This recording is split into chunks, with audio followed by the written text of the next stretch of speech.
Պարոն Հովհաննիսյան, ներկայացված բյուջեի նախագծում նշվում է, որ արդյունաբերության աճը առաջանցիկ է լինելու եւ միջինում կազմելու է 6-8%։ Ես կխնդրեի նշել կոնկրետ, որ արդյունաբերության մասին է խոսքը եւ մի քիչ ավելի մանրամասն, լավ, օրինակ,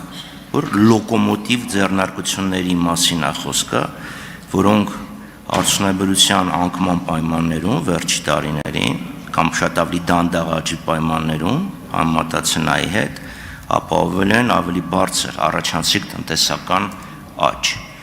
Մյուս հարցս վերաբերվում էր դրամաշնորհներին։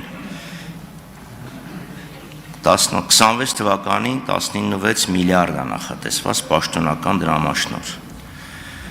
25 թվականին էլի այդ կարգի ինչ-որ մի բան էր, 24-ին էլի այդ կարգի ինչ-որ մի բան էր։ Ես հիշեցնում եմ, որ 2021-22 թվականներին, կարծեմ 22,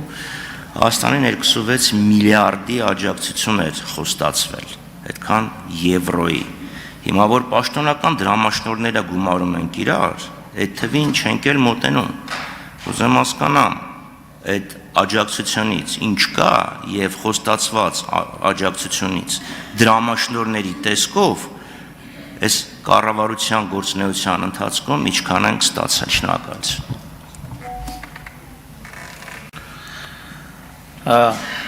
Շնորհակալություն պարոն Խաչատրյան հարցերի համար։ Տեսեք,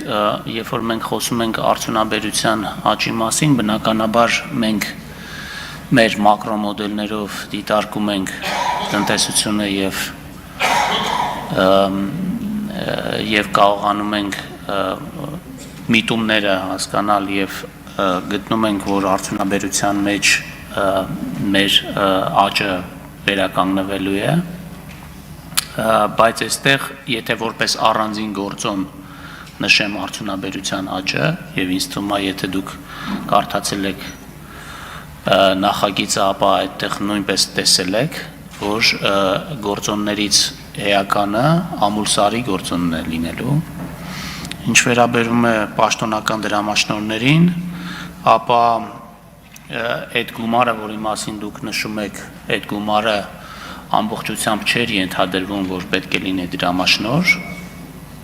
Դրա մի մասը վարկային ծրագրերով մենք արդեն համաձայնագրերը կնքել ենք, մի մասը արդեն իրականացման փուլում են, եւ բացի դրանից, երբ որ մենք բյուջեով նախագծում ենք, եթե բյուջեի նախագծման փուլում, եթե կոնկրետ ստորագրված համաձայնագրեր չկան, ապա այդ համաձայնագրերի չստորագրված համաձայնագրերը պաշտոնական դրամաշնորհների ցանկում չեն հայտնվում, եւ շատ հաճախ լինում է այնպես, որ փաստացի ստացած դրամաշնորհները ավելին են լինում, քան այն ինչ որ պլանավորված է բյուջեում։ Ունեք արձագանք, համեցեք։ Պարոն Հովհաննիսյան, այո, կարդացել եմ այս տարվանն էլ, անցյալ տարվանն էլ, նախորդ տարվանն էլ, համեմատել եմ կառավարության ծրագրի հետ էլ,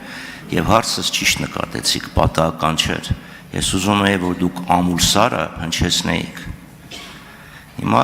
դրամաշնորհներին անդրադառնանք, լավ, 2.6 միլիարդից ինչ որ մի բան գոնե պետքա լիներ դրամաշնորհի տեսքով։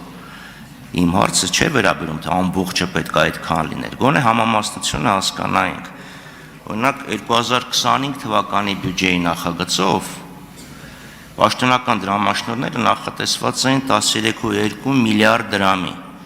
Հիմա ճիշտ է, տարին դեռ չենք փակել, բայց ինչ որ մի օրվա դրությամբ կասեք այդ 13.2 միլիարդը ստացել ենք, չենք ստացել, ավել ենք ստացել։ Այդ 13.2 միլիարդ նախատեսված, կանխատեսված, հույս ունեցածից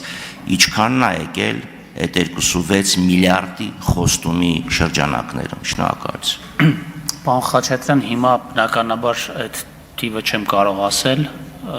ինձ թվում է մենք առիթ կունենանք դա քննարկելու բյուջեի կատարման հաշվետվության շրջանակում, բայց ուզում նշել նաև, որ մեր հանձնաժողովների քննարկումների ժամանակ մանրամասն տեղեկանքներ են տրամադրվում այն մասին, թե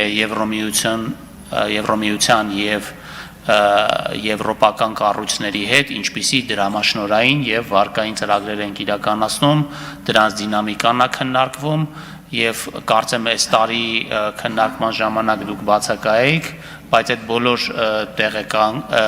տեղեկանքները ներկայացվել է, պարոն Եղոյանն էլ նախագահում էր։ Շնորհակալություն։ Ես չասեցի դա վատ։